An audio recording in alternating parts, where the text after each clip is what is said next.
Part 1. My son looked straight into my eyes, set his coffee mug on the table, and quietly asked, "Mom, have you decided who gets the house?" I hadn't even started treatment. I hadn't even told my doctor whether I wanted surgery.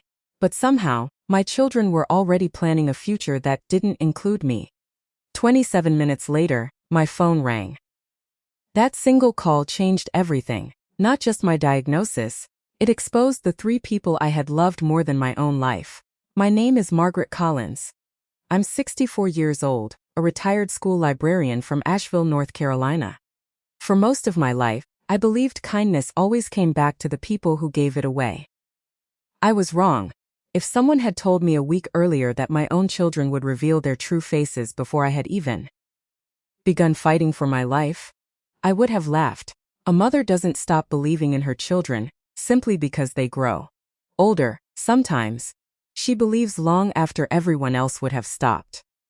My husband, Daniel, passed away 7 years ago after suffering a sudden heart attack. We had been married for 38 years.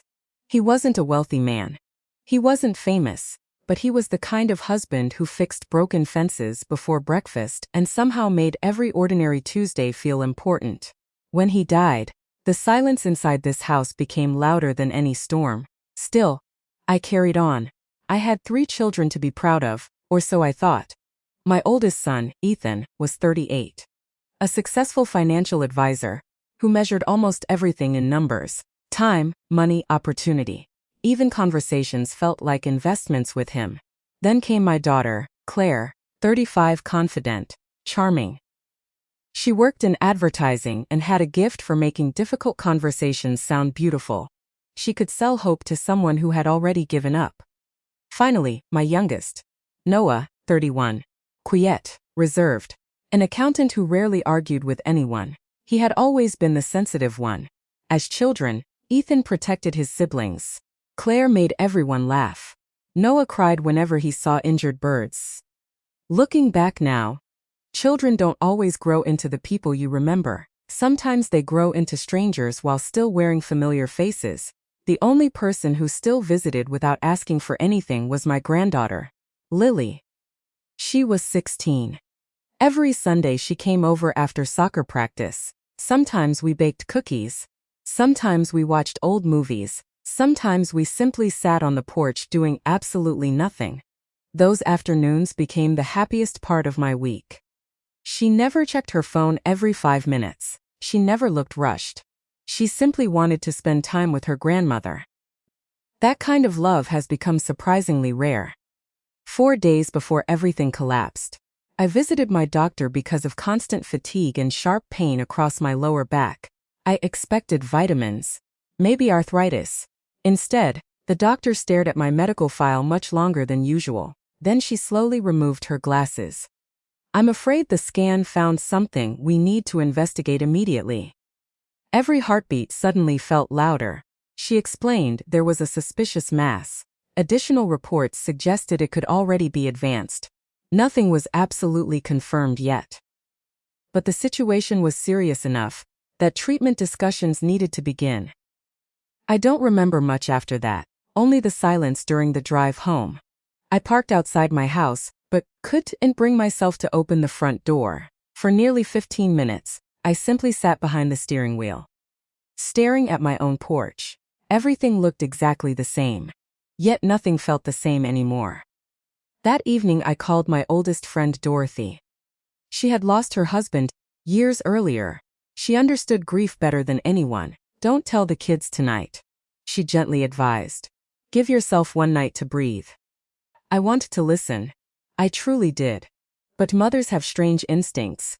When our children are hurting, we rush toward them, even when we're the ones in pain. So I called. Ethan answered immediately. "I'm driving over tomorrow morning." Claire nearly cried before I finished explaining. "I'm coming tonight." Noah quietly whispered, "Whatever happens, you're not facing this alone."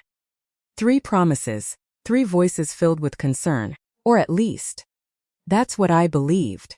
The next morning Ethan arrived carrying expensive pastries and premium coffee. He hugged me tightly. But while we embraced, I noticed something odd. His eyes wandered past me, looking into the hallway. studying the family photographs, almost as if he were mentally cataloging everything inside the house. I dismissed the thought. Grief makes people act strangely. Claire arrived an hour later carrying grocery bags, filled with organic foods, vitamins and herbal teas. She immediately began reorganizing my kitchen. "This will help your recovery," she smiled. Everything she did looked perfect, too perfect. Noah reached my house that evening. His hug felt genuine, his eyes even filled with tears.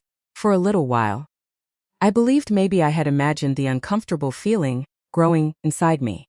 The house suddenly felt alive again. Breakfast conversations, shared dinners, old family stories. For 3 days they stayed by my side. Anyone watching from outside would have called us the perfect family. But perfect families don't constantly glance toward filing cabinets. They don't ask where important documents are kept. They don't casually wonder whether life insurance paperwork has been updated. Small questions, tiny moments. Chwan harmless by itself. Together, they formed a picture I desperately refused to see. Only Lily behaved differently.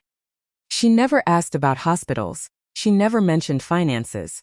She brought flower seeds. "I thought maybe we could plant these together when you're feeling stronger," she said. "What flowers?" "Sunflowers." She smiled. They always turned toward the light. I nearly cried. Not because of the flowers, because she still believed I had a future. The others talked about preparing. Lily talked about tomorrow. That difference stayed with me. On the 4th evening I decided we would eat together. No hospitals. No medicines. Just family. I cooked Daniel's favorite roast chicken. Used the old china plates. Lit the dining room candles. For one beautiful hour, it almost felt like my husband was still sitting at the head of the table. Then Ethan quietly placed his fork down. The room became strangely silent. He cleared his throat. "Mom, there's something we really need to discuss tonight." I looked around the table. Claire avoided my eyes.